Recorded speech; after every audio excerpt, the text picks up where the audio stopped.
Ivan Šimunović, replika. Zahvaljujem gospođo potpredsjednice.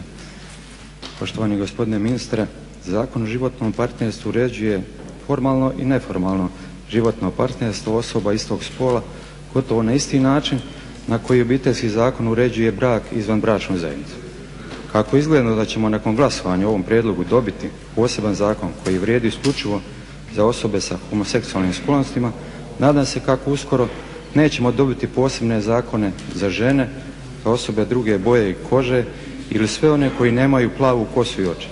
Ovaj zakon ne pomaže nikome, dapače on doprinosi izolaciji LGBT zajednice i dodatno antagonizira većinu koja je na referendumu jasno rekla što misli o istospolnim brakovima. Mi se ovdje s time stavom možemo složiti ili ne, ali ga moramo poštovati što ovaj zakon ne čini. Ovaj zakon je dakle prijevara.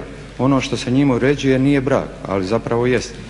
Nije posvojenje, ali zapravo jest. Beskrajno me žalosti vidjeti da Vlada Republike Hrvatske smatra hrvatski narod zaostalim i glupim i tako ga tretira. Srećom nećete još dugo. Hvala.